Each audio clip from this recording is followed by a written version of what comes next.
Throughout his distinguished career, Prime Minister Netanyahu has confronted the challenges facing the Jewish state with courage and passion. He has warned the world about the threat of militant Islam, fought against anti-Israel campaigns at the United Nations, and long recognized the danger of a nuclear-capable Iran, not just to Israel, but to the entire world. Mr. Prime Minister, today, with so much at stake, America's pro-Israel community, including more than 16,000 people in this room, welcomes you to Washington.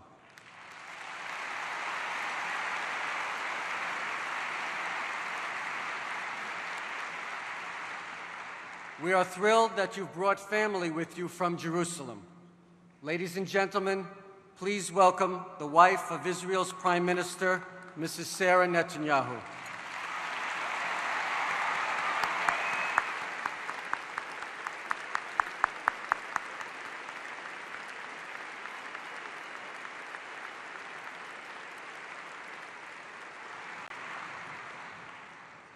We welcome you both to this conference in celebration of the shared interests and values of two great democracies. And we stand here to send a clear message. We stand with the people of Israel in their quest to stop Iran.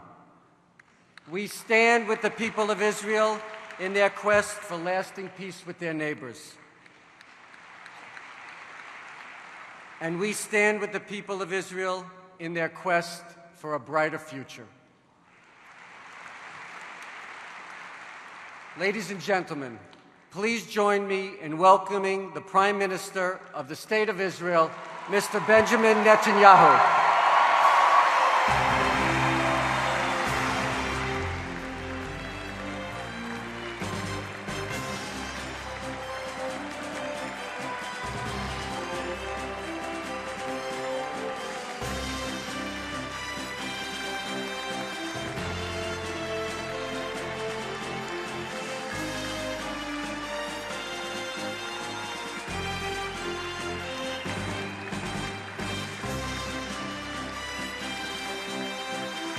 Thank you.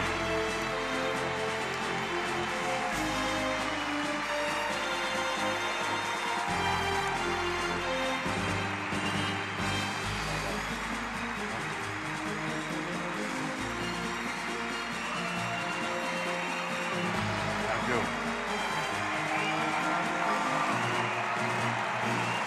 Thank you. Toda raba. Thank you.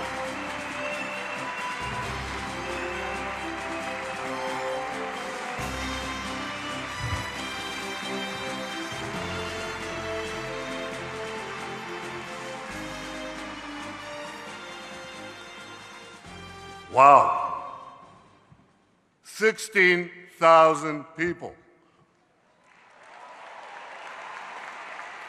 Anyone here from California? Florida? New York? Well, these are the easy ones. How about Colorado? Indiana? I think I got it. Montana? Texas? You're here in record numbers. You're here from coast to coast, from every part of this great land, and you're here at a critical time. You're here to tell the world that reports of the demise of the Israeli-US relations is not only premature, they're just wrong.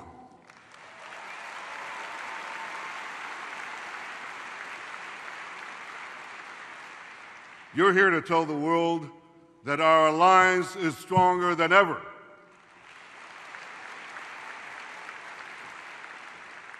And because of you, and millions like you across this great country, it's going to get even stronger in the coming years.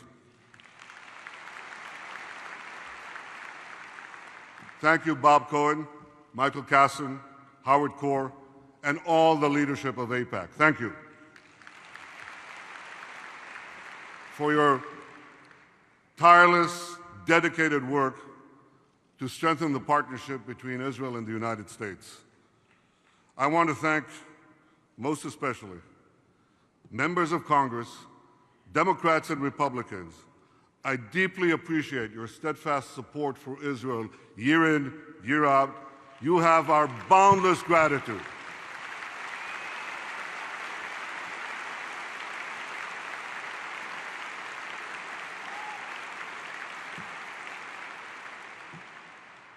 I want to welcome President Zeman of the Czech Republic,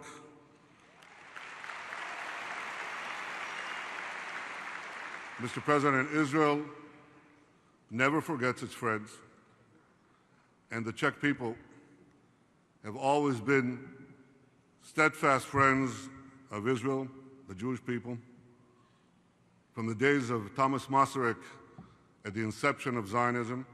You know, Mr. President, when I entered the Israeli army in 1967, I received a Czech rifle, that was one of the rifles that was given to us by your people in our time of need in 1948. So thank you for being here today.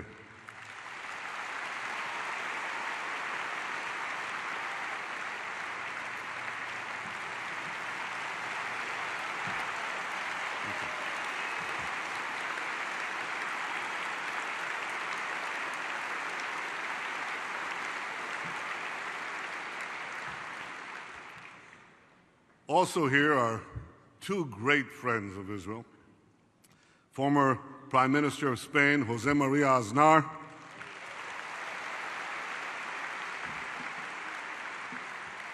and as of last month, former Canadian Foreign Minister John Baird.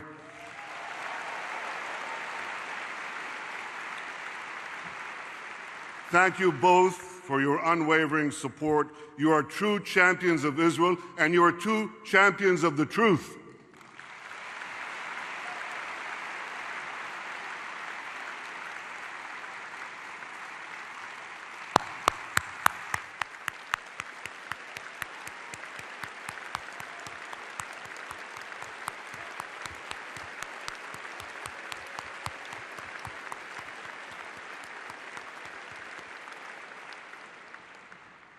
I also want to recognize U.S. Ambassador to Israel, Dan Shapiro, for your genuine friendship, Dan, and for the great job you're doing representing the United States and the State of Israel.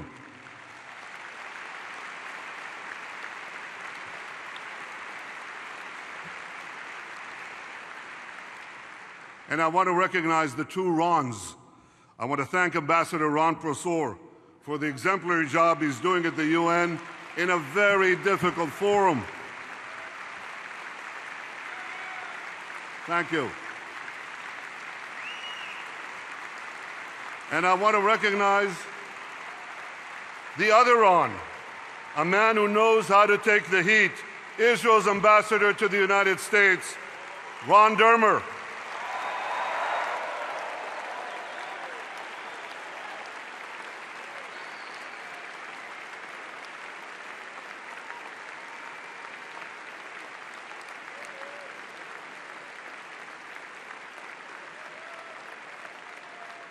Ron, I couldn't be prouder to have you representing Israel in Washington.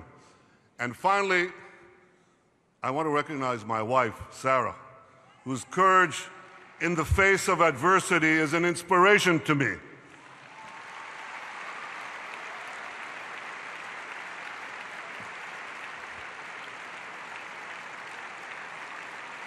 Sarah divides her time as a child psychologist, as a loving mother, and her public duties as the wife of the Prime Minister. Sarah, I'm so proud to have you here with me today, to have you with me at my side always.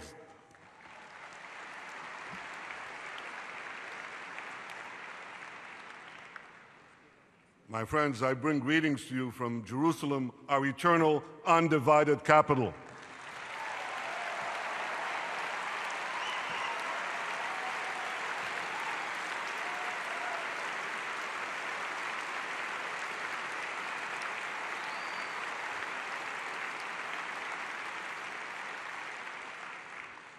And I also bring to you news that you may not have heard. See, I'll be speaking in Congress tomorrow.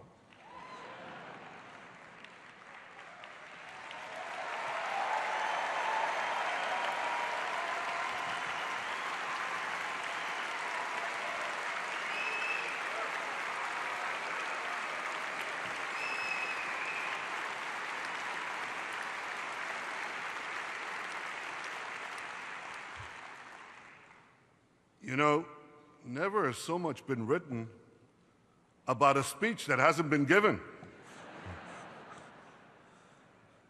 And I'm not going to speak today about the content of that speech, but I do want to say a few words about the purpose of that speech.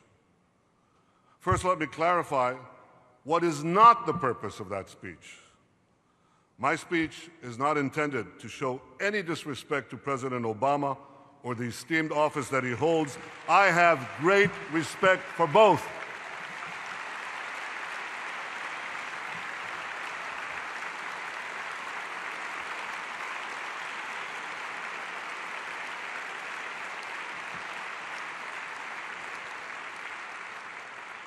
I deeply appreciate all that President Obama has done for Israel: security cooperation, intelligence sharing, supported the UN, and much more, some things that I, as Prime Minister of Israel, cannot even divulge to you because it remains in the realm of the confidences that are kept between an American president and an Israeli Prime Minister. I am deeply grateful for this support, and so should you be.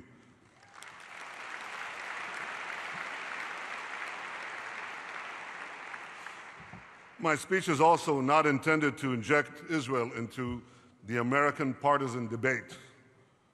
An important reason why our alliance has grown stronger, decade after decade, is that it has been championed by both parties, and so it must remain.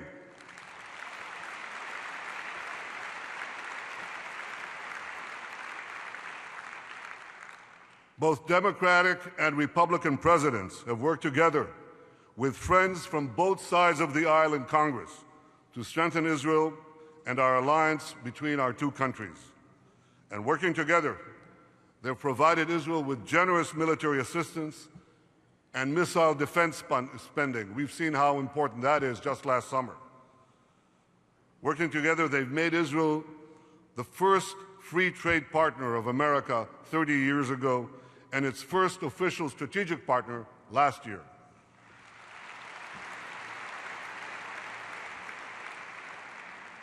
They've backed Israel in defending itself at war and in our efforts to achieve a durable peace with our neighbors. Working together has made Israel stronger. Working together has made our alliance stronger.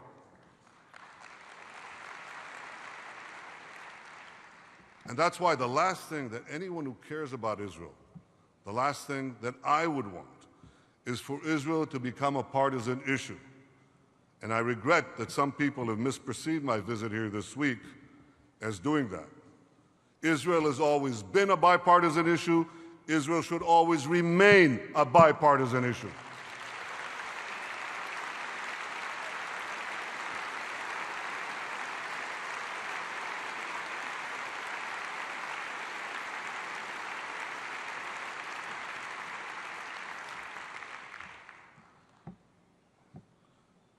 Ladies and gentlemen, the purpose of my address to Congress tomorrow is to speak up about a potential deal with Iran that could threaten the survival of Israel. Iran is the foremost state sponsor of terrorism in the world. Look at that graph. Look at that map that you see on the wall. It shows Iran training, arming, dispatching terrorists on 5 continents.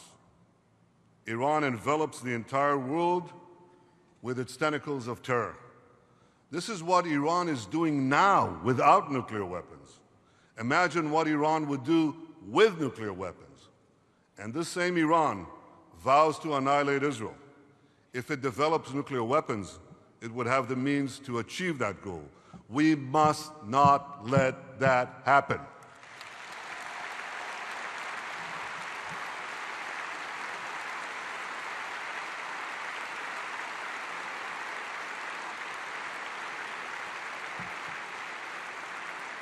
And as Prime Minister of Israel, I have a moral obligation to speak up in the face of these dangers while there's still time to avert them. For 2,000 years, my people, the Jewish people, were stateless, defenseless, voiceless. We were utterly powerless against our enemies who swore to destroy us. We suffered relentless persecution and horrific attacks. We could never speak in our own behalf, and we could not defend ourselves. Well, no more. No more. The days when the Jewish people are passive in the face of threats to annihilate us, those days are over.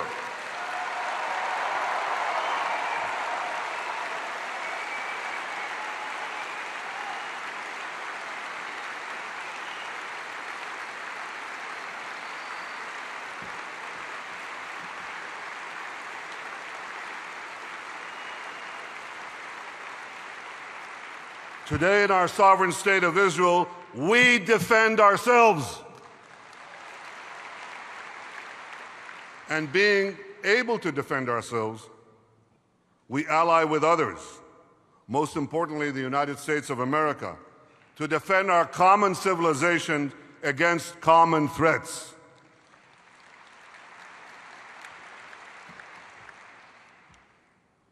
In our part of the world, and increasingly in every part of the world, no one makes alliances with the weak. You seek out those who have strength, those who have resolve, those who have determination to fight for themselves. That's how alliances are formed. So we defend ourselves, and in so doing, create the basis of a broader alliance. And today, we are no longer silent. Today, we have a voice. And tomorrow, as Prime Minister of the one and only Jewish state, I plan to use that voice.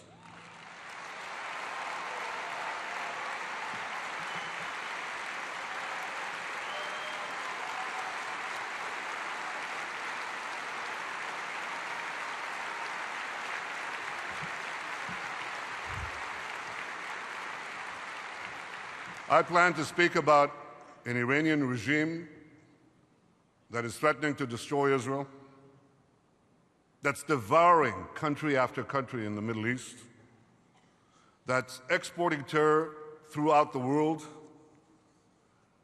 and that is developing, as we speak, the capacity to make nuclear weapons, lots of them. Ladies and gentlemen, Israel and the United States agree that Iran should not have nuclear weapons. But we disagree on the best way to prevent Iran from developing those weapons.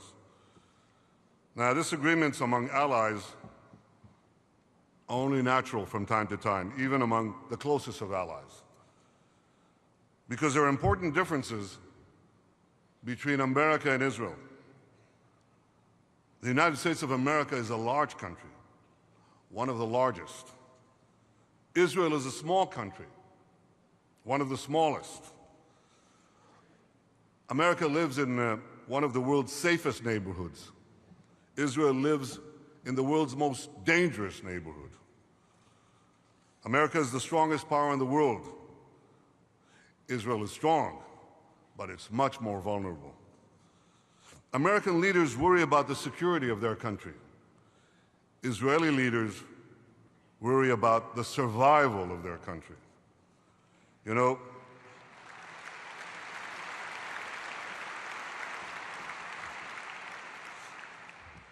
I think that encapsulates the difference. I've been Prime Minister of Israel for 9 years.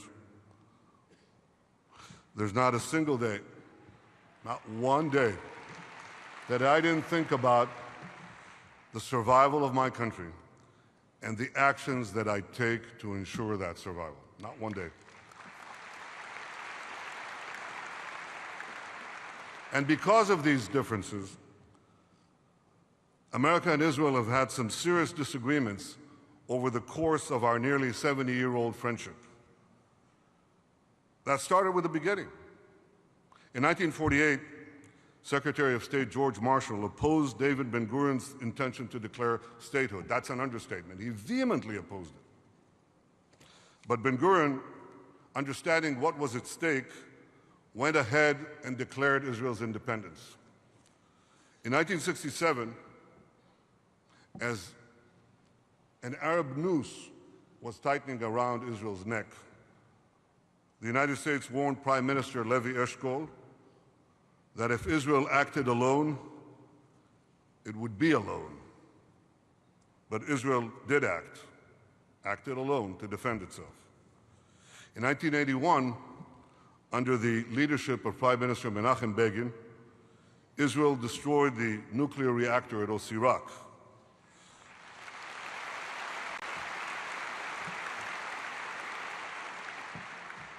The United States criticized Israel and suspended arms transfers for 3 months.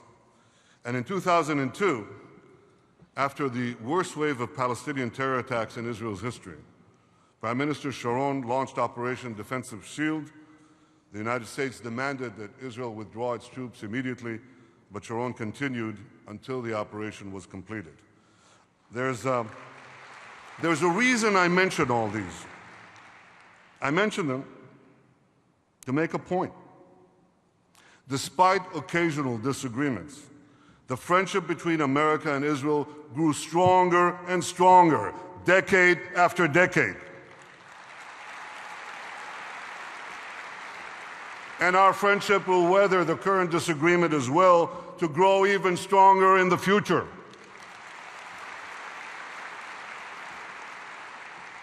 And I'll tell you why. Because we share the same dreams, because we pray and hope and aspire for that same better world, because the values that unite us are much stronger than the differences that divide us.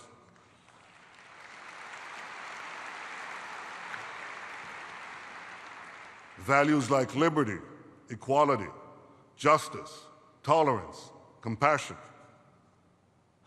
As our region descends into medieval barbarism, Israel is the one that upholds these values common to us and to you.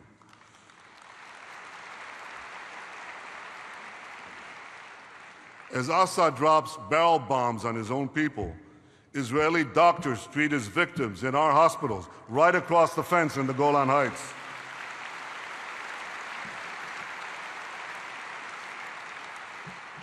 As Christians in the Middle East are beheaded and their ancient communities are decimated, Israel's Christian community is growing and thriving, the only one such community in the Middle East.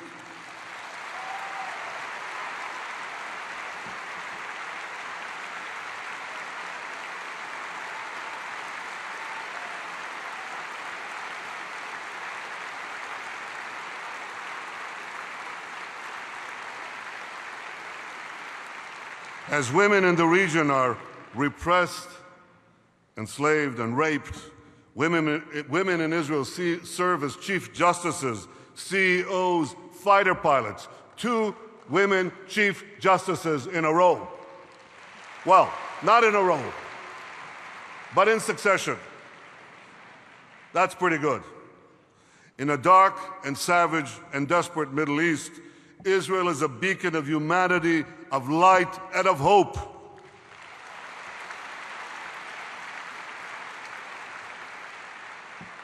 Ladies and gentlemen, Israel and the United States will continue to stand together because America and Israel are more than friends.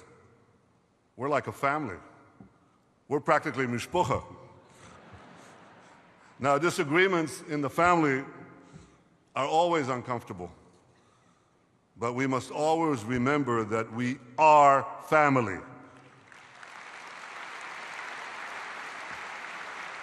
Rooted in a common heritage, upholding common values, sharing a common destiny. And that's the message I came to tell you today. Our alliance is sound, Our friendship is strong, and with your efforts, it will get even stronger in the years to come. Thank you, AIPAC. Thank you, America. God bless you all.